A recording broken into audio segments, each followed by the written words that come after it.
So we had the Wye River Agreement. And then Prime Minister Barack was elected, and we continued to make progress. Oh, I have to tell you that this is one story from Wye River because it will set up what I want to say later. Most interesting thing to me about Wye River is that Ariel Sharon would not shake hands with Arafat, but he did support the deal. The only member of the Netanyahu government who did not support the deal was Natan Sharansky, who was to that point lionized by all the liberal circles in America because he'd been a heroic political prisoner in the former Soviet Union. And I loved Sharansky, I still do. I disagreed with him over that, but I finally said, "Why are you the lone holdout here?" He said, "It's simple, I'm Russian." And I said, "What do you mean?" He said, "I come from the biggest country in the world to one of the smallest, and you want me to cut it in half. No, thank you."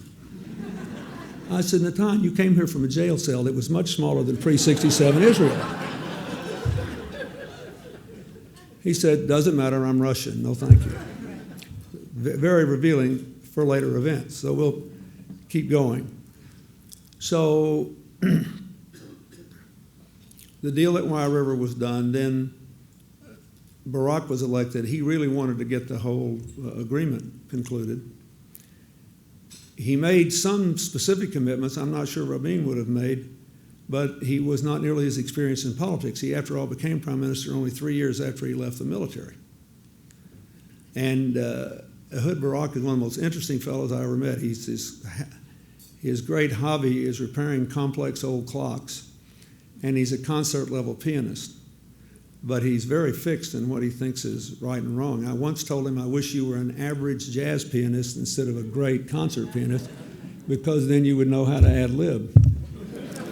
And but I respected him immensely because he realized full well that if he tried and failed, he'd be viewed as weak and he'd be voted out. And he did it anyway. He thought it was important. So then we come to Camp David. I never expected an agreement to be reached at Camp David, ever. But Arafat and Barak both said they thought it was important to try to get this done while I was still in office so we could bring the weight of the United States to bear, and because there had to be a referendum in Israel on it. So I figured it would take us at least 6 months to finalize it, even though everybody knew within fairly narrow parameters what a final agreement would have to look like.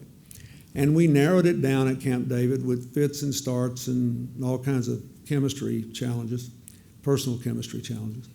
And then we kept working. What caused the second intifada was the coming election and who would be the Likud leader. And Ariel Sharon, in an attempt to head off a challenge from Mr. Netanyahu, decided that he would be the first leader since Moshe Dayan said in 1967 no Israeli leader would walk on the Temple Mount, the site of the Al-Aqsa Mosque and the Dome of the Rock, to go up on the Temple Mount. And Ehud Barak said he couldn't stop it, so he gave him this massive escort. You may remember that. So I called Arafat and I said, "This is going to be a big test of your leadership." And he started ranting at me. He said, "What do you mean a big test? We're about to be humiliated. We have to react." And I said, "Don't talk to me about humiliation. I'm an expert in that." I said, "You cannot be humiliated by anyone you do not give permission to humiliate you. By definition." I said, "Even if they take your clothes off and put you in prison, you have to give them permission. You have to feel humiliated. Don't give them permission." He said, "Well, what would you do? What would you do?" I said, "I would find the most beautiful 9-year-old girl in the Palestinian territories.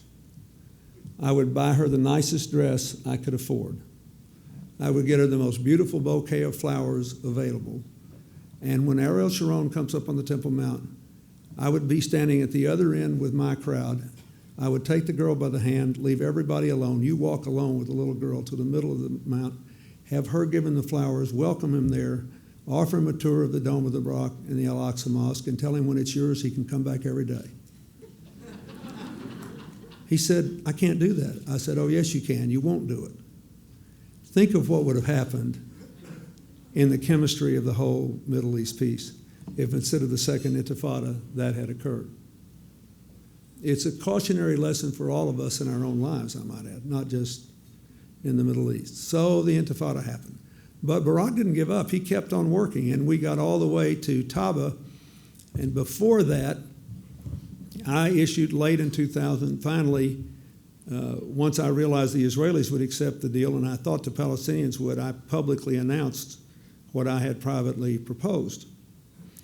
And then my time in office left, and then Hood had, as I remember, another 3 weeks before the election in Israel. I think it was February the 16th.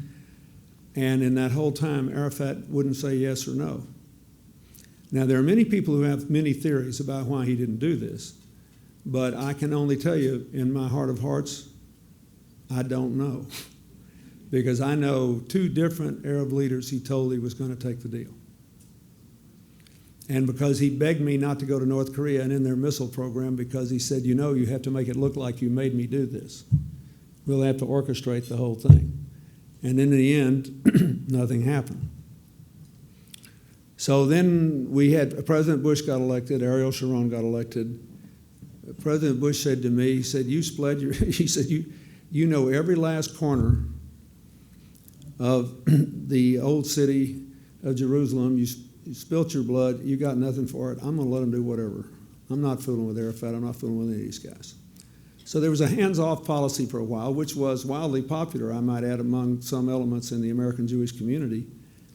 When the settlements expanded a lot and not much happened, and there was a lot of violence. But after 4 years, when we look back on it, I think it's worth pointing out, in the next 4 years, there were 3 times as many Israelis and Palestinians killed as in the entire 8 years I was there. Average age of the Palestinians, 18. Average age of the Israelis, as I remember, was 24.